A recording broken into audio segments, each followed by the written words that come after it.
Thank you, dear listener, for staying with us. As we move into the Christmas season, many families are traveling, gathering, and enjoying our warm weather. But it's also a time when emergency departments can get exceptionally busy. Joining us this morning is Dr. Feris from the Emergency Department at Netcare St. Anne's Hospital Level 1 Trauma Center to help us understand the risks, the realities, and the practical steps we can take to stay safe and healthy during this time of year. Dr. Feris, thank you for being with us. Anna, thanks for having me. Let's start with the big picture. Why is the end of the year such a busy time for emergency departments in KwaZulu-Natal in particular? Yeah, for us, I think KZN sees thousands of South Africans flock to the coast, to the beaches for the summer holidays, and obviously people are traveling from inland and Gauteng down the N3. So from the journey, we see a lot of motor vehicle accidents, and then once everyone arrives safely at their destination, the emergency departments get overwhelmed with pool accidents, fire-related accidents, and it's just the influx of the holiday season. I mean, we're a prime holiday destination, so patients come down, their chronic conditions flare up, they relax, they miss their routines, and we obviously see the brunt of it being the holiday destination of choice.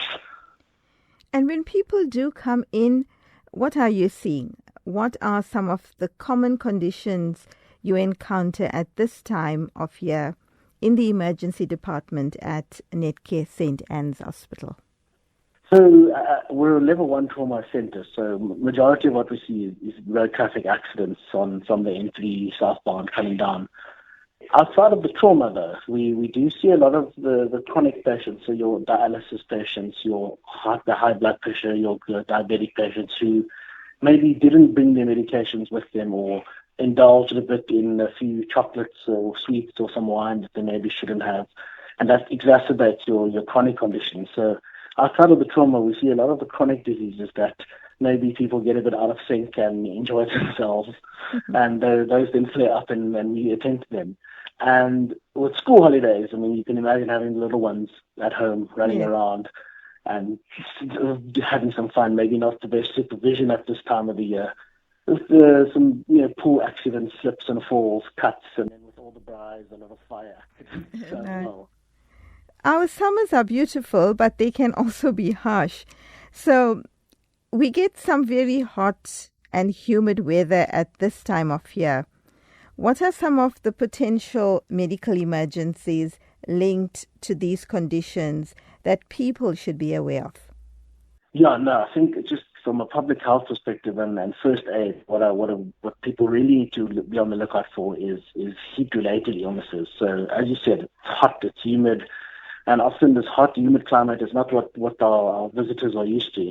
So we see a lot of heat-related illnesses, and that's on the spectrum from heat rashes, where you're so hot, humid, and sweaty that your skin gets irritated, all the way to heat syncope, where you're so hot and your blood vessels all dilate and you actually lose consciousness from the heat.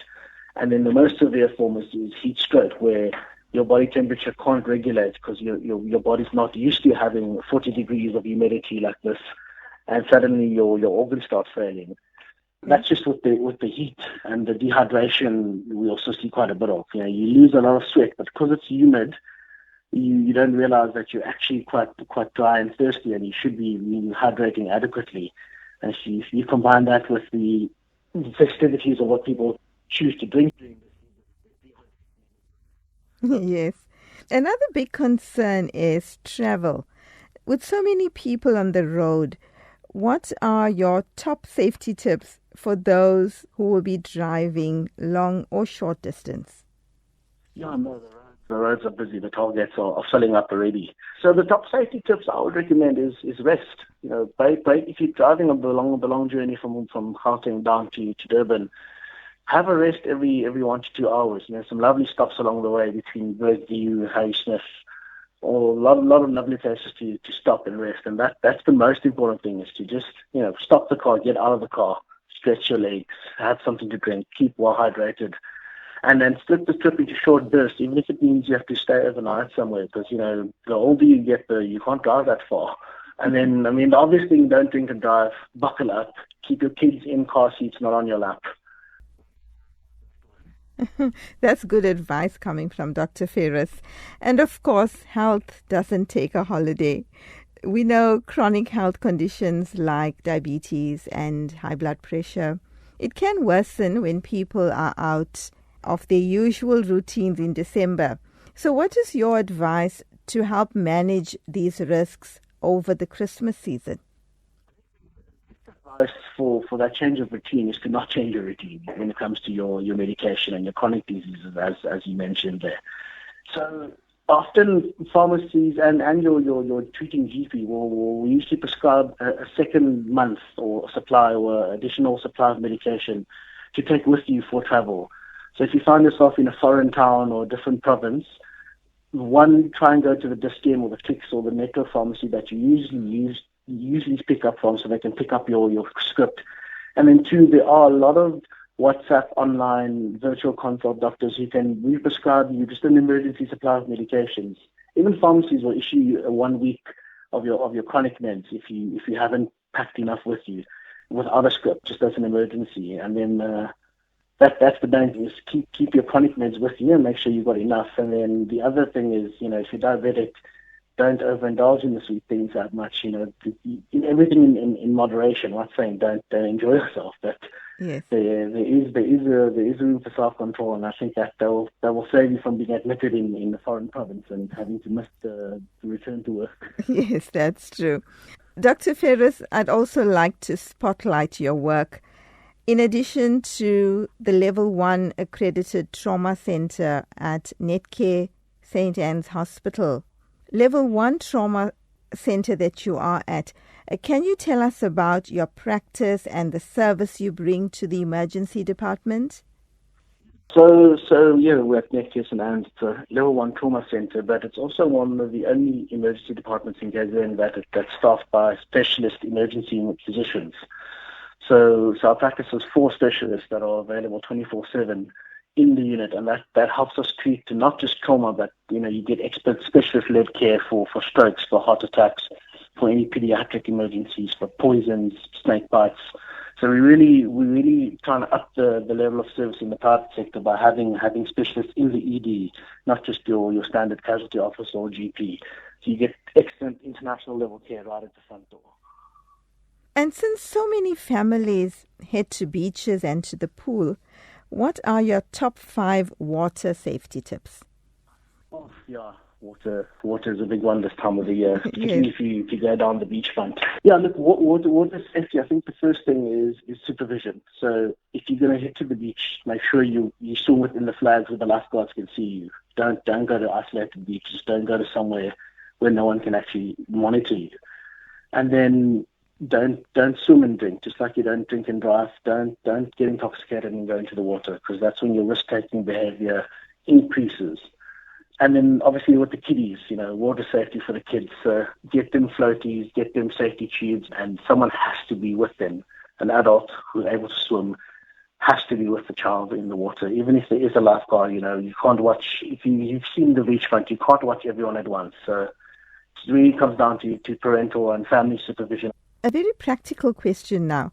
Will the emergency department at Netcare St. Anne's Hospital remain open throughout the Christmas season? So all Netcare, and I'm sure all trauma units and emergency departments will be open 24/7.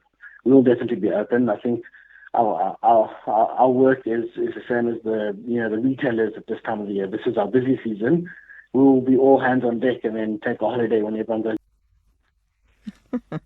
And finally, just so our listeners are prepared, what is the emergency number for Netcare 911 in case of an urgent medical crisis?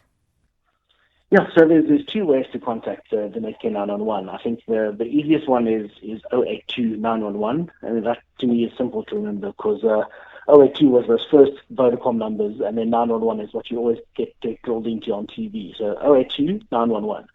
And then if you download the Netcare app, there's actually a feature where you just click an emergency alert button, and immediately they know your location, they know where you are, and the ambulance gets dispatched to you, as well as a call to you. So you just click the button on the app, and it's like a panic button where Netcare comes to find you. Dr. Feris, thank you so much for your time and for sharing these vital insights with us as we head into the holiday season. Thank you to you and your team for the hard work that you do. Thanks, I appreciate it. Thanks for your time. Stay safe, everyone. And to our listener, keep safe, keep hydrated, like Dr. Feris mentioned, take care on the roads, and remember that help is always available if you need it.